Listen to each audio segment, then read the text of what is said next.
नमस्कार दोस्तों, वेद स्टूडेंट में आप सभी का स्वागत है। आज हम भारतीय संसद का जो पार्ट 2 है उसके बारे में देखेंगे और आपने जो इसका पहला भाग था उसको देख लिया है कि जो संसद होती है उसकी संरचना क्या होता है, जो राष्ट्रपति हैं, लोकसभा है, राज्यसभा है, उनके बारे में हमने अभी तक जाना था कि लोकसभा का कार्यकाल कितना होता है, राज्यसभा का कार्यकाल कितना होता है। आज हम जो पार्ट 2 है उसके बारे में देखेंगे। यहाँ पे देखेंगे जो संसद के काम-काज होते हैं, वो किस तरह होते हैं।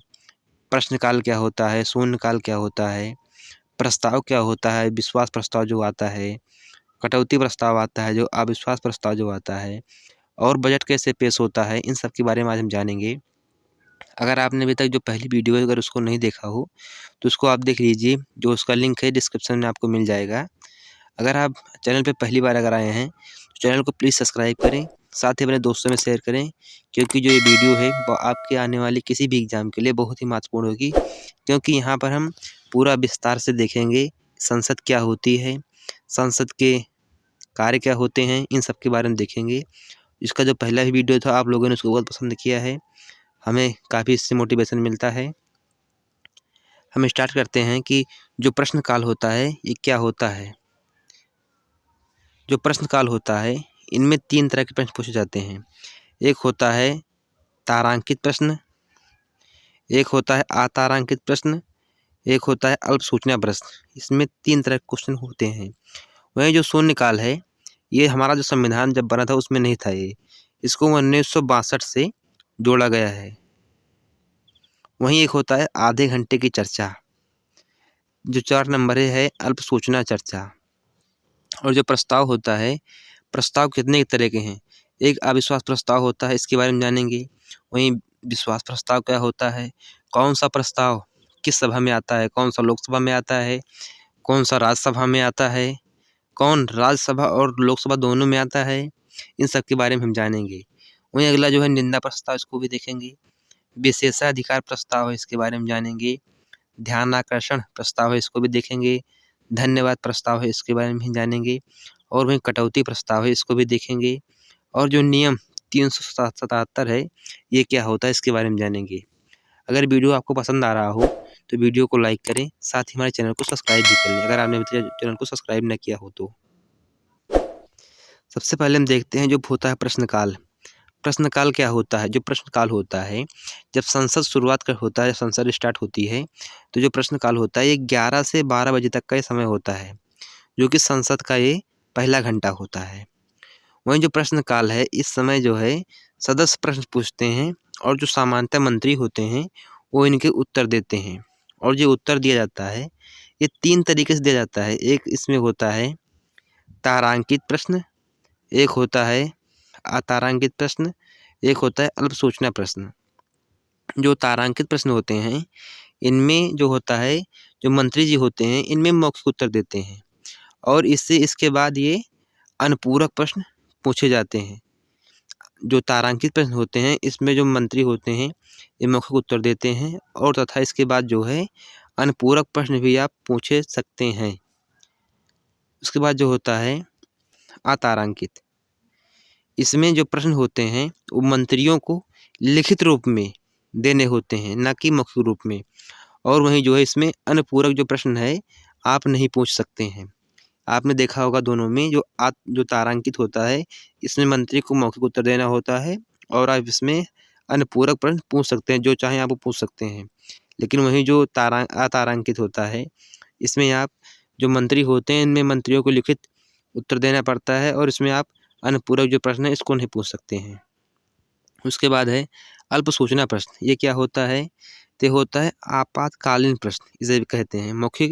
ये मौखिक भी उत्तर दे सकते हैं। अल्पकालीन जो प्रश्न होते हैं, इनमें कम से कम 10 दिन पहले इसके लिए नोटिस देकर पूछा जाता है कि हमें अल्प सूचना जो है प्रश्न पूछना है। उसके बाद है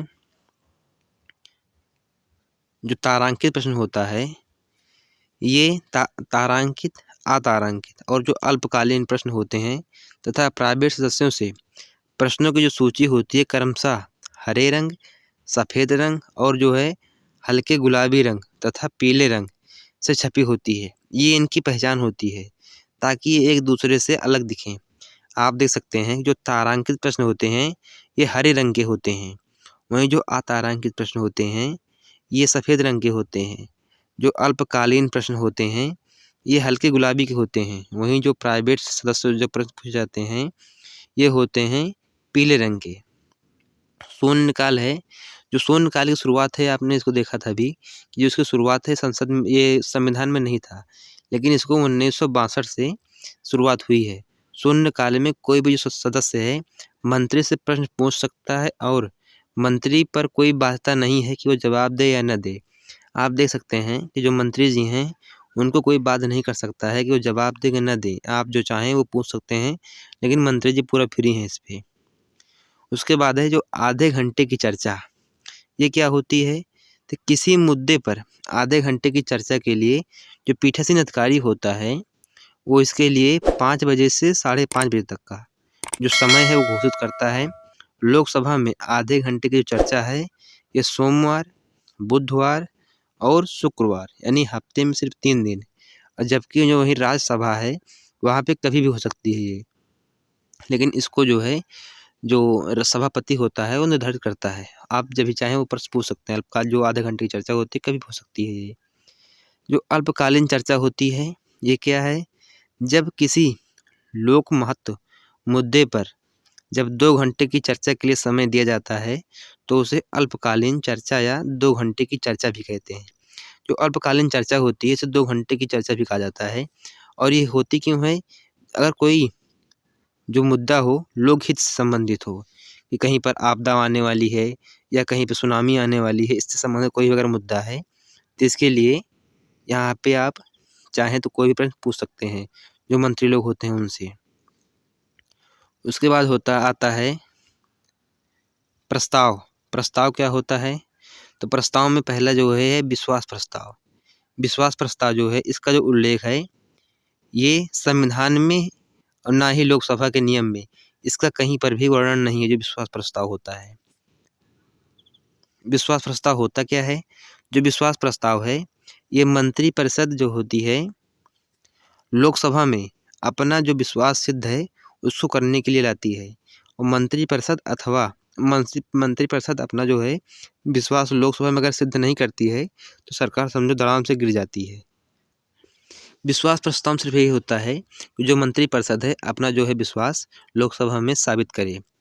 यही जो है जो सिस्टम है जो केंद्र का सिस्टम है वही सीधा स्टेट में भी लागू होता है। इसी तरह जो यहाँ की मंत्रिपरिषद है अगर वो अपना विश्वास हासिल नहीं कर पाती है तो वहाँ पे सरकार गिर जाती है। इसके लिए आप देखे होंगे राज्य में कई बार ऐसा होता है जब कहते हैं कि जो राज्यपाल हैं उन्होंने बुलाया है इस पार्टी को कि आप आइए और अपना विश्वास हासिल कीजिए कि हमारे पास कितने नेता हैं कितने नहीं हैं। जो वहीं अविश्वास प्रस्ताव है, संविधान के जो अनुच्छेद 75 है कहा गया है कि मंत्रिपरिषद लोकसभा के प्रति सामूहिक रूप से उत्तरदायी होगी। ये अनुच्छेद 75 में कहा गया है। अविश्वास प्रस्ताव जो है ये पूरी मंत्रिपरिषद के खिलाफ लाया जाता है। अविश्वास प्रस्ताव जो है इसकी चर्चा जो है लोकसभा का जो नियम है 198 में की गई है। ये प्रस्ताव केवल लोकसभा में आता है न कि राज्यसभा में आता है। जो अविश्वास प्रस्ताव है सिर्फ लोकसभा में आता है, राज्यसभा में नहीं आता है। जो अविश्वास प्रस्ताव है ये सिर्फ विपक्षी दल ही लाता है क्योंकि वही लाएगा ही, बेचारा पीछे पीछे घूम रहा है, कोई पूछने वाला नहीं है उसको। अविश्वास प्रस्ताव लाने के लिए कोई आधार नहीं होता है, जब मन का तब लेके चले आओ। अविश्वास प्रस्ताव में जो समर्थन होते हैं इनमें कम से कम जो 50 सदस्य हैं इनकी सहमति अनिवार्य होती है। अगर इस समय कहा जाए तो विपक्ष में कोई नहीं है जो 50 सदस्य लेके इसमें चला आए। वहीं जो अविश्वास प्रस्ताव है, जब अविश्वास प्रस्ताव लाया जाता है तो ये और सभी प्रस्तावों पर प्राथमिकता प्राप्त कर लेता है, यानी सबसे जो मुख्य हो जाता है यही हो जाता है। इसके अलावा इसके नीचे ही सब रहते हैं, ऊपर कोई नहीं जा पाता है। अविश्वास प्रस्ताव को सबसे अधिक समय तक आवंटित किया जाता है। ये उपस्थित और मतदान करने वाले के बहुमत से अविश्वास प्रस्ताव पारित होता है। अगर पारित हो जाता है समझो सरकार गई भैंस पानी में। उसके बाद होता है कि निंदा प्रस्ताव। ये क्या है? तो ये भी केवल लोकसभा में आता है। और इससे क्या होता है जो विपक्षी दल होते हैं, जो दल सत्ता में होते हैं उनकी निंदा करते हैं। यदि सरकार के कार्य और नीति से की आलोचना करना है इसी को निंदा प्रस्ताव इसलिए लाया जाता है। निंदा प्रस्ताव जो होता है किसी मंत्री या मंत्री के समूह या पूरे मंत्रिपरिषद के खिलाफ लाया जाता है। इसमें होता क्या है, किसी कार्य या नीति की निंदा करना है। निंदा प्रस्ताव में लिखा होता है निंदा प्रस्ताव पारित होने पर सरकार गिरती नहीं है, लेकिन मंत्रिपरिषद पर यह बाध्यता हो जाती है कि वो अपना बहुमत सिद्ध करे। देखो, निंदा तभी होगी जब आपके पक्ष में लोग कम होंगे। जब आपके पक्ष में जनसंख्या अधिक होगी तो कोई निंदा कर ही नहीं पाएगा। वहीं क्या होता है विशेषाधिकार प्रस्ताव। ये क्या होता है, तो ये जो प्रस्ताव है लोकसभा और राज्यसभा यानी लोकसभा या राज्यसभा कहीं पर भी लाया जा सकता है। ये होता क्या है, विशेषाधिकार जो प्रस्ताव होता है सदन का कोई भी सदस्य इसको ला सकता है। यदि किसी सदस्य को लगे कि मंत्री ने गलत सूचना या गलत जानकारी देकर सदन या सदन के किसी एक या एक से अधिक सदस्यों के विशेषाधिकार का उल्लंघन किया है, तब ये जो है विशेषाधिकार प्रस्ताव है ये लाया जाता है। अगर आपको वीडियो पसंद आ रहा हो तो वीडियो को लाइक करें, साथ ही हमारे चैनल को जरूर सब्सक्राइब करें, क्योंकि आप देख रहे होंगे कि हमने आपके लिए बहुत ही अच्छा कंटेंट तैयार किया है जो कि आपके आने वाले किसी भी एग्जाम के लिए बहुत ही महत्वपूर्ण होगा। एक होता है ध्यानाकर्षण प्रस्ताव। ये क्या है, जो ध्यानाकर्षण प्रस्ताव है ये 1954 से अस्तित्व में आया है। जो ये प्रस्ताव है सदन का कोई जो सदस्य है सदन के पीठासीन अधिकारी की अग्रिम अनुमति से ही ला सकता है इसको। इस प्रस्ताव का जो मुख्य उद्देश्य होता है किसी मंत्री का ध्यान जो अविलंबनीय लोक महत्व के किसी मुद्दे को उस पर आकर्षित करना है। यानी कोई भी जो मंत्री है अगर कोई लोक महत्व का मुद्दा है अगर उस पर उसका ध्यान नहीं जा रहा है तो उसके लिए लाया जाता है। वही होता है एक स्थगन प्रस्ताव। ये जो प्रस्ताव है लोकसभा या राज्यसभा इसको हम कहीं भी ला सकते हैं, और जो ये प्रस्ताव होता है इसमें कम से कम 50 सदस्य जो होते हैं उनका समर्थन आवश्यक होता है। स्थगन प्रस्ताव से कोई सदस्य पेश भी कर सकता है इसको। स्थगन प्रस्ताव पर चर्चा 2.5 घंटे से कम की होनी चाहिए। स्थगन जो प्रस्ताव होता है लोक महत्व के मामले पर सदन में चर्चा करने के लिए सदन की कार्यवाहियों को स्थगित करने के लिए लाया जाता है।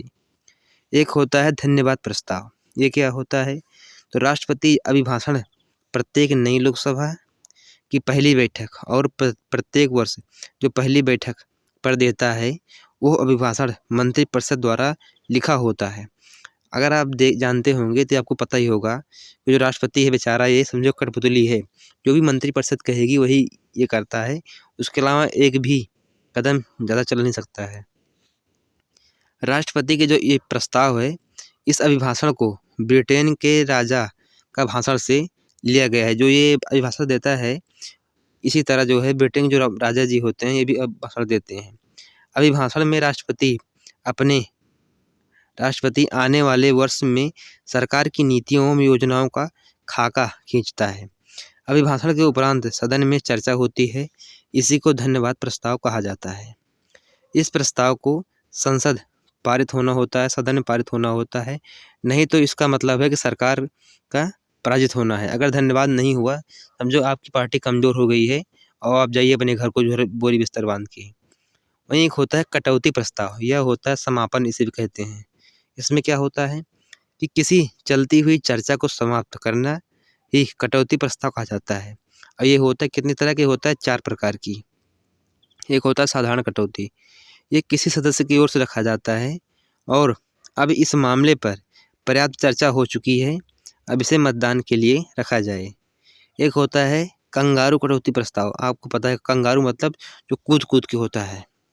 इसमें क्या होता है जब किसी विधेयक के महत्वपूर्ण खंडों पर विचार कर लिया जाता है और मतदान कर दिया जाए और शेष खंडों को छोड़ दिया जाए और जो बचे हुए खंड हैं उसी पर इसको पारित मान लिया जाए। यानी आज हुआ काम बयान छोड़ दिया गया फिर परसों हो जाएगा। तो बीच बीच पर जो कूद कूद के काम किया जाता है उसे कहते हैं कंगारू कटौती प्रस्ताव। एक होता है घटकों में कटौती प्रस्ताव। इसमें क्या होता है किसी जो विधेयक होते हैं उनके खंडों को एक समूह बना लिया जाता है और इस जो समूह पर चर्चा की जाती है और संपूर्ण भाग को मतदान के लिए रखा जाता है। इस जो कहते हैं कटौती प्रस्ताव, जो घटकों में कटौती प्रस्ताव इसे कहते हैं। वहीं जो अगला है होता है गिलोटिन प्रस्ताव। ये क्या है, तो जो गिलोटिन प्रस्ताव है इसमें कहता है जब किसी विधेयक के किसी हिस्से में कोई चर्चा नहीं होती है और उसे पास कर दिया जाए, तो इसके लिए गिलोटिन प्रस्ताव लाना पड़ता है। अगर आप देखे होंगे भी शीतकालीन सत्र चल रहा था, एक-एक दिन में 20-20 जो विधेयक हैं वो पास हो रहे थे। अगर कोई भी विधेयक है, अगर उस पे सही से चर्चा होती है, तो समझो वो जनता के हित में है। अगर उस पे सही से चर्चा नहीं हो रही है, अगर वो पास हो रहा है, समझो उस पे जनता की कोई राय नहीं ली जा रही है। अगर कोई भी विधेयक पहले बनता था, उस पे जनता की राय ली जाती थी कि हाँ, ये आपके हित में है कि आपके अनहित में है। लेकिन वर्तमान में ऐसा नहीं हो रहा, लगभग एक दिन में 15 से 20-20 विधेयक पास हो रहे हैं। एक होता है नियम 317। ये क्या है? ये प्रस्ताव भी केवल लोकसभा में आता है। इस प्रस्ताव में लोकसभा सदस्यों के निर्वाचन क्षेत्र से संबंधित प्रश्न पूछे जाते हैं। अगर जो वीडियो है ये आपको पसंद आ रहा है, तो वीडियो को ज़रूर लाइक करें, साथ ही चैनल को सब्सक्राइब भी करें, अपने दोस्तों में शेयर करें, क्योंकि जो वीडियो है ये बहुत बढ़िया वीडियो है, आपके आने वाले किसी भी एग्जाम के लिए बहुत ही महत्वपूर्ण होगी ये। एक होता है विशेष उल्लेख। ये क्या है? तो ये प्रस्ताव केवल राज्यसभा में आता है। इसमें राज्यसभा के जो सदस्य के निर्वाचन क्षेत्रों से संबंधित जो है प्रश्न पूछे जाते हैं। संसद की भाषा क्या होती है? अनुच्छेद 120 में बताया गया है कि संसद में हिंदी और अंग्रेजी में कार्य होगा। अनुच्छेद 120 में कहा गया है कि हिंदी भी हो सकती है यहाँ पे और इंग्लिश भी हो सकती है। अनुच्छेद 120(2) के अनुसार वहीं संविधान के लागू होने के 15 वर्ष तक संसद में हिंदी और अंग्रेजी में कार्य किया जाएगा। यदि 15 वर्ष में भाषा संबंधित कोई विशेष उपबंध नहीं किया गया है, तो अंग्रेजी भाषा को हटा दिया जाएगा। लेकिन आपको पता है कि इसके लिए बहुत ही जो उधर के असम, बंगाल है, उधर के जो राज्य हैं आंध्र प्रदेश के, इसके लिए बहुत ही आंदोलन किए, इसलिए भी इंग्लिश को रखा ही गया है। संसद में आया था एक राजभाषा अधिनियम 1963 के तहत जो है हिंदी के साथ साथ अंग्रेजी को निरंतरता की अनुमति दे दी गई है। अनुच्छेद 120 में ये प्रावधान है कि कोई सदस्य पीठासीन अधिकारी के पूर्व अनुमति से अपनी मातृभाषा में बोल सकता है, चाहे उसकी हिंदी हो, भोजपुरी हो, मगही हो, मगधी हो, कुछ भी भाषा हो उसमें बोल सकता है वो। संसद की विधायी प्रक्रिया ये क्या है? तो इसमें होता है, ये अनुच्छेद 107 से 111 तक है। इसमें 4 तरह के विधेयक प्रस्तुत होते हैं। विधेयक कौन कौन से होते हैं इसमें? एक होता है साधारण विधेयक, एक होता है धन विधेयक, एक होता है वित्त विधेयक इसमें, और एक होता है संविधान संशोधन विधेयक। तो आपको पता होगा कौन सा विधेयक धन विधेयक है, कौन सा विधेयक साधारण विधेयक है। इसकी जो अनुमति है ये है जो लोकसभा का अध्यक्ष है वही करता है। संसद में 2 तरह के विधेयक पेश होते हैं, एक होता है सरकारी विधेयक, एक होता है गैर सरकारी विधेयक। जो सरकारी विधेयक होते हैं इन्हें कोई मंत्री पेश करता है, वहीं जो गैर सरकारी विधेयक हैं इन्हें मंत्री के अलावा जो सांसद लोग हैं उन्हें वो पेश करते हैं। और जो प्राइवेट जो विधेयक है गैर सरकारी के लाने से 30 दिन पहले इसको सदन में सूचित करना पड़ता है। वहीं जो है सामान्यतः जो है जो प्राइवेट यानी गैर सरकारी जो विधेयक हैं इनके लिए शुक्रवार के दिन चर्चा की जाती है। जो साधारण विधेयक होता है, साधारण विधेयक संसद के किसी सदन में प्रस्तुत किया जा सकता है। ये विधेयक किसी मंत्री या मंत्री सदस्य द्वारा प्रस्तुत किया जाता है, यानी जो भी विधेयक है साधारण एक कोई मंत्री या जो मंत्री समूह है वही पेश करता है। इसको आम आदमी नहीं पेश करते हैं, यानी जो गैर मंत्री होते हैं वो नहीं पेश करते इसको। जब कोई सदन सदस्य में प्रस्तुत होता है तो उसे सदन से अनुमति लेनी पड़ती है। ये विधेयक एक सदन से पारित होने के उपरांत दूसरे सदन में भेज दिया जाता है। दूसरा इसे या तो पारित कर दे या संशोधन के साथ पारित करके पहले सदन में भेज दे, या स्वीकार न करे, या विधेयक पर कोई कार्यवाही न करे, इसे लंबित कर सकता है। यदि द्वितीय सदन द्वारा किया गया संशोधन प्रथम सदन अस्वीकार कर दे या द्वितीय सदन पूर्ण रूप से अस्वीकार कर देता है या द्वितीय सदन 6 माह तक कोई कार्यवाही नहीं करता है, तो गतिरोध की स्थिति उत्पन्न हो जाती है। इस गतिरोध की स्थिति को समाप्त करने के लिए जो राष्ट्रपति है ये संयुक्त बैठक बुला सकता है। यदि उपस्थित एवं मतदान करने वाले जो सदस्य होते हैं इनमें से बहुमत इस संयुक्त बैठक में विधेयक को पारित कर देता है तो दोनों सदनों द्वारा पारित समझा जाता है। ये आप देखे होंगे, इसको आप एक बार सही से पढ़ लीजिएगा और समझ लीजिएगा कि साधारण विधेयक जो होता है कैसे विधेयक पारित होता है। उसके बाद है धन विधेयक। जो धन विधेयक है इसको आपको पता होगा कि ये जो अनुच्छेद है 110 यहाँ पे वर्णित किया गया है। एक या एक से अधिक विषय या समस्त विषय शामिल होते हैं। जो अनुच्छेद 110 के विषय हैं इनमें अनुच्छेद 110 निम्नलिखित हैं। यदि कोई कर लगाना है, कर हटाना है या कर में परिवर्तन करना है, इससे संबंधित विनियम करना है तो धन विधेयक समझो उसे कहते हैं। भारत सरकार द्वारा उधार लिए गए धन का विनियमन भी धन विधेयक है। भारत की संचित निधि या आकस्मिकता निधि में धन जमा करना है, धन निकालना है या उसमें जो धन है उसकी अभिरक्षा की विधि का विनियमन करना है तो भी धन विधेयक में आता है। यदि भारत की संचित निधि में धन का विनियोग करना है, यदि भारत की संचित निधि पर भारी व्यय घोषित करना है, ये भी धन विधेयक है। यदि भारत की संचित निधि या लोक लेखा में किसी प्रकार के धन की प्राप्ति या अभिरक्षा या इससे व्यय या उनका भारत सरकार या राज्य सरकार की निधियों का लेखा परीक्षण करना है तो ये भी धन विधेयक होगा। उसके बाद है इसमें निम्न धन विधेयक नहीं होगा। अगर कोई दंड जुर्माना ये जो है धन विधेयक नहीं होगा। ये अनुच्छेद जो है 110 के सब क्लास 2 में दिया गया है। उसके बाद है कोई शुल्क हो या सेवा हो या कोई उत्साह परिहार ये सब है ये धन विधेयक नहीं होगा।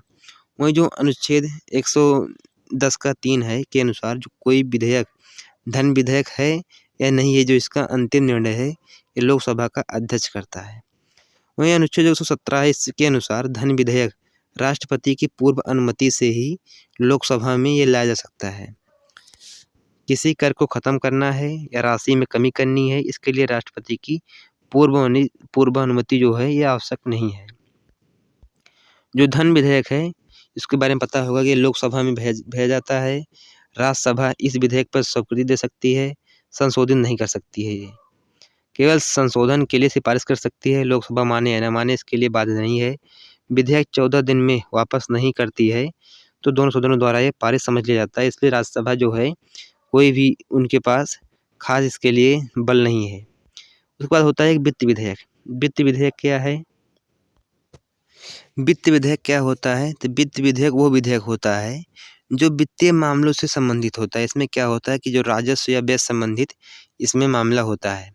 ये आगामी जो वित्तीय वर्ष है उसमें नए कर क्या लगाना है, जो कर है उसमें संशोधन क्या करना है, उससे संबंधित इसमें विषय शामिल होते हैं। जो सभी धन विधेयक हैं वो वित्त विधेयक होते हैं, परंतु सभी जो वित्त विधेयक हैं वो धन विधेयक नहीं होते हैं। केवल वही वित्त विधेयक है जो धन विधेयक होते हैं जिनकी चर्चा अनुच्छेद 110 में की गई है। आप देखते हैं बजट।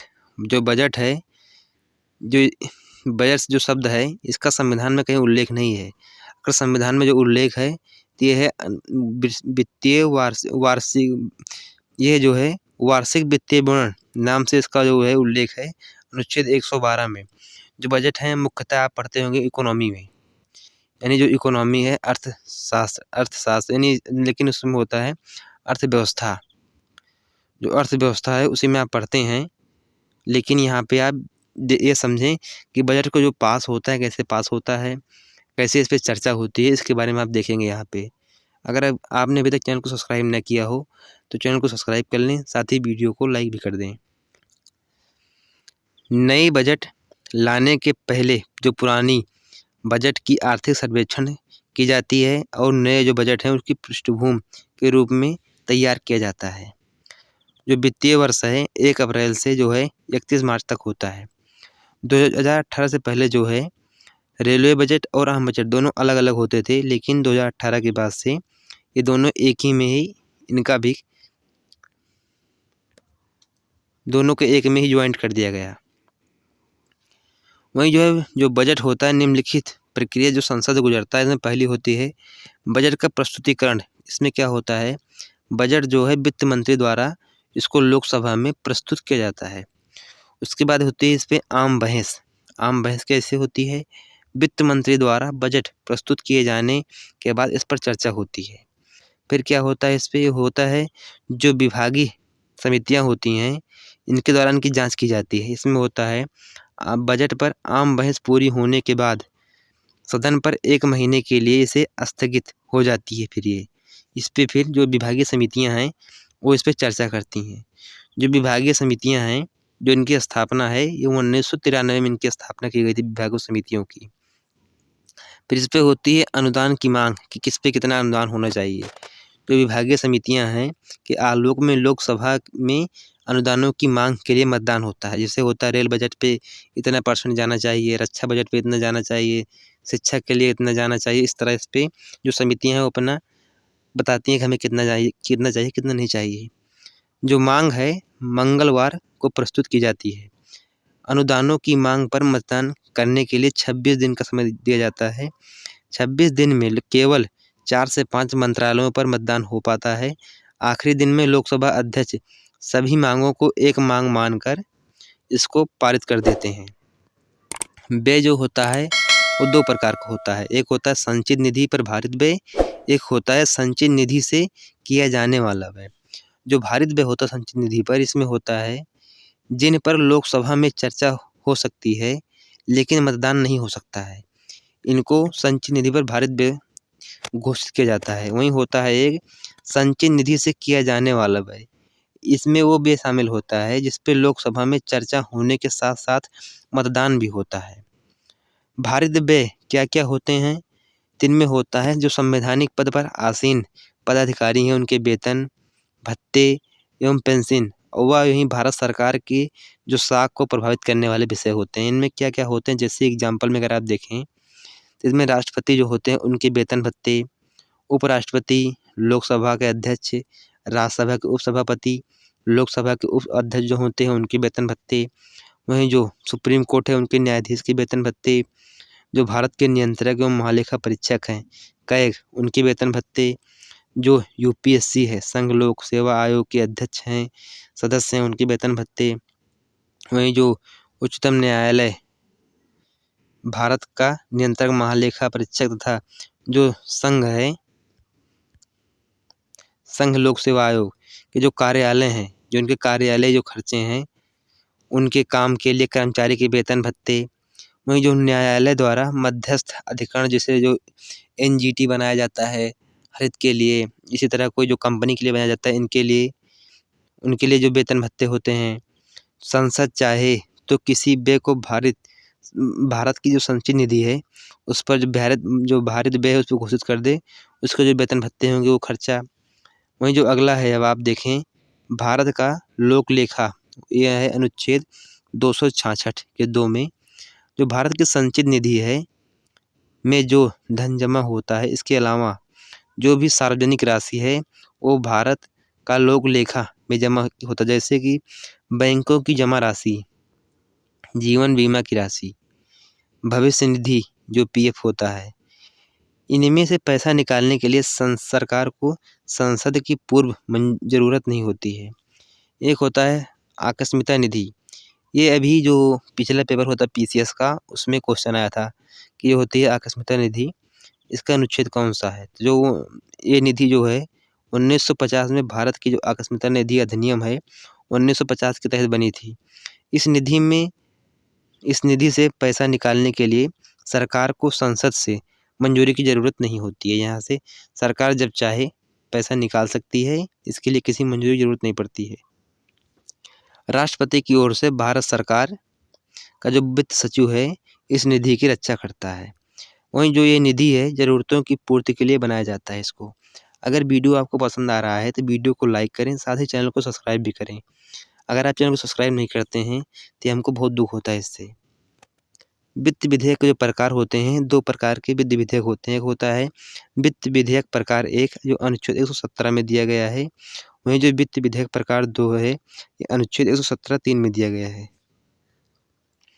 इसमें होते क्या हैं, जो वित्त विधेयक प्रकार 1 है, वित्त विधेयक प्रकार 1 के कुछ मामले जो हैं धन विधेयक के और कुछ जो मामले अन्य मामले भी हो सकते हैं। राष्ट्रपति की पूर्व सहमति से लोकसभा में इसे पेश किया जाता है। वित्त विधेयक जो प्रकार 2 है इसमें 117(3) के माध्यम से इस विधेयक में भारत की संचित निधि पर भारित व्यय संबंधी उपबंध होते हैं, लेकिन इसमें अनुच्छेद 110 से उल्लिखित मामला नहीं होता है। ये जो विधेयक होता है संसद में प्रस्तुत करने के लिए राष्ट्रपति की पूर्व सहमति की आवश्यकता नहीं होती है यहाँ पे। ये विधेयक की एकमात्र जो प्रमुख विशेषता है ये है कि संसद के किसी भी सदन द्वारा इसे तब तक पारित नहीं किया जा सकता है जब तक राष्ट्रपति सदन को ऐसा करने की अनुशंसा न दे दे। तो जो आपकी संसद है ये समाप्त होती है। इसके बाद हम आपातकालीन जो है उसको जो आपातकालीन उपबंध है उसको हम देखेंगे। अगर वीडियो आपको पसंद आया हो तो वीडियो को लाइक कर दें, साथ ही चैनल को हमारे सब्सक्राइब कर लें और बेल आइकन को प्रेस कर लें और अपने दोस्तों में भी शेयर कर दें। अगर आपने अभी तक शेयर न किया तो शेयर कर दें। अगर सब्सक्राइब करने को भूल गए हैं तो उसको भी सब्सक्राइब भी कर लें, क्योंकि हम आपके लिए बहुत ही मेहनत करके इतना अच्छा कंटेंट तैयार किए हैं कि आपका कोई भी एग्ज़ाम हो एक भी क्वेश्चन बाहर नहीं जाएगा। ये हमारी पूरी गारंटी है कि आप पिछला कोई भी पेपर उठा के देख लीजिए, वो भी आप जान सकते हैं कि हम जो पढ़ रहे हैं वो सही है या गलत है। तो इसीलिए आपसे हम बार-बार विनती करते हैं कि अगर आप अभी तक चैनल को सब्सक्राइब नहीं किया, चैनल को सब्सक्राइब कर लें, साथ ही बेल आइकन को प्रेस कर लें और अपने दोस्तों में शेयर करें। धन्यवाद।